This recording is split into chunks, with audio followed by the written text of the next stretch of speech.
شام کے 5 بجے ہیں۔ السلام علیکم، یہ ریڈیو پاکستان ہے۔ ترنم حامد سے خبریں سنیے۔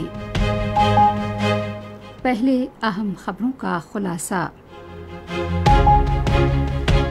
وزیر اعظم نے آج اسلام آباد میں جدید ترین سہولتوں سے آراستہ جناح میڈیکل کمپلیکس کا سنگ بنیاد رکھا، جہاں غریبوں کو علاج معالجے کی مفت سہولتیں فراہم کی جائیں گی۔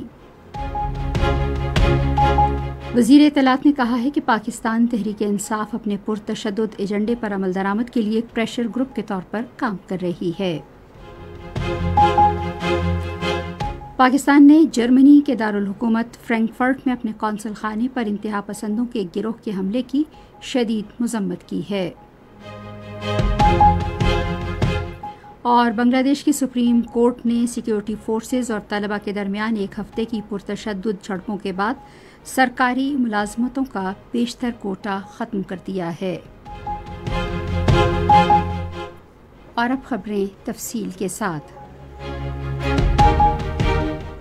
وزیر اعظم محمد شہباز شریف نے مستحق مریضوں کو صحت کی جدید سہولیات مفت فراہم کرنے کی حکومت کے عزم کا اظہار کیا ہے۔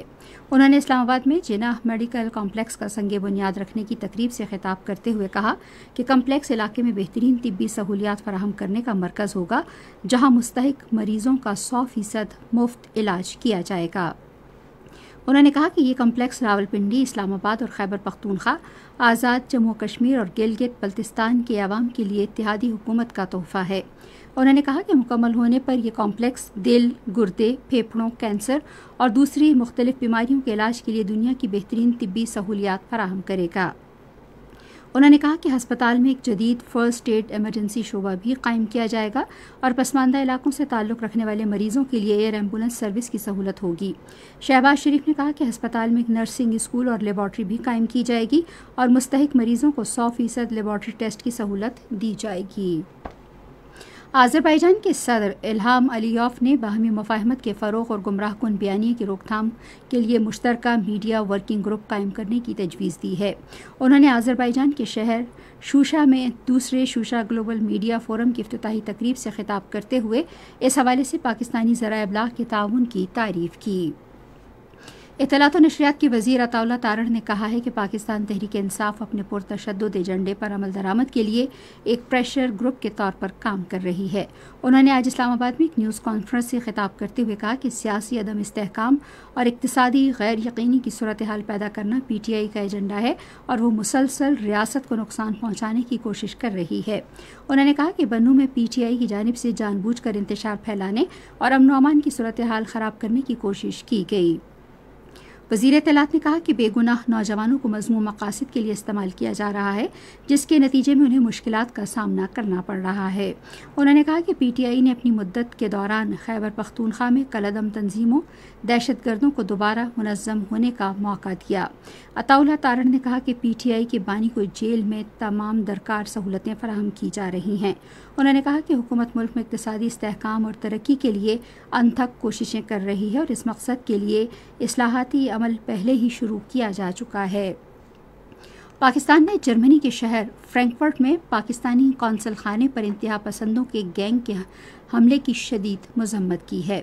دفتر خارجہ نے آج ایک بیان میں جرمن حکومت سے پاکستانی سفارت خانے کے تقدس اور سلامتی کی حفاظت میں اپنے حکام کی ناکامی پر شدید احتجاج کیا ہے۔ بیان میں کونسلر ریلیشنز 1963 کے ویانا کنونشن کا تذکرہ کیا گیا ہے، جس کے تحت سفارت خانوں کے تقدس کا تحفظ اور سفارتکاروں کی سلامتی یقینی بنانا میزبان ملک کی ذمہ داری ہوتی ہے۔ دفتر خارجہ نے کہا کہ گزشتہ روز کے واقعے میں فرینکفرٹ میں پاکستانی قونصل خانے کی سیکیورٹی کی خلاف ورزی کی گئی، جس سے قونصل خانے کے عملے کی زندگیاں خطرے میں پڑ گئیں۔ دفتر خارجہ نے جرمن حکومت پر زور دیا کہ وہ اپنی ذمہ داریاں پورے کرنے اور سفارتی مشن کے تحفظ کو یقینی بنانے کے لیے فوری اقدامات کرے۔ ترکمانستان کے وزیر خارجہ کل سے پاکستان کا 3 روزہ دورہ کریں گے۔ وہ نائب وزیر اعظم اور وزیر خارجہ اسحاق ڈار سے جامع مذاکرات اور پاکستانی قیادت سے ملاقاتیں کریں گے۔ فریقین بات چیت میں 2 طرفہ تعلقات کے تمام پہلوؤں کا احاطہ کریں گے۔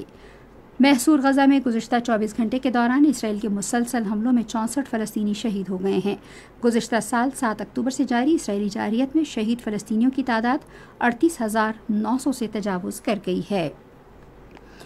بنگلہ دیش میں ایک ہفتے کے احتجاج اور سیکیورٹی فورسز اور طلبہ کے درمیان جھڑپوں کے بعد سپریم کورٹ نے سرکاری ملازمتوں میں زیادہ تر کوٹا ختم کر دیا ہے۔ طلبہ کی جانب سے نوکریوں میں کوٹے کے معاملے پر شروع ہونے والے احتجاج میں جھڑپوں کے دوران کم از کم 114 افراد ہلاک ہوئے ہیں۔ اور سری لنکا کے شہر دمبولا میں جاری خواتین کے ایشیا کپ کرکٹ ٹورنامنٹ کے ایک میچ میں بھارت نے متحدہ عرب امارات کو 78 رن سے ہرا دیا۔ پہلے بیٹنگ کرتے ہوئے بھارت نے مقررہ 20 اوورز میں 5 وکٹوں کے نقصان پر 201 رنز بنائے۔ جواب میں متحدہ عرب امارات کی ٹیم مقررہ 20 اوورز میں 7 وکٹوں کے نقصان پر 123 رنز بنا سکی۔ آج کے دوسرے میچ میں اسی مقام پر پاکستان کا مقابلہ نیپال سے ہوگا۔ میچ شام 6:30 بجے شروع ہوگا۔ اسی کے ساتھ خبریں ختم ہوئی۔ مزید خبروں اور تجزیوں کے لیے آئیے ہماری ویب سائٹ پر radio.gov.pk اور فیس بک کے link radio Pakistan news official پر براہ راست ویڈیو سٹریمنگ بھی ملاحظہ کیجیے۔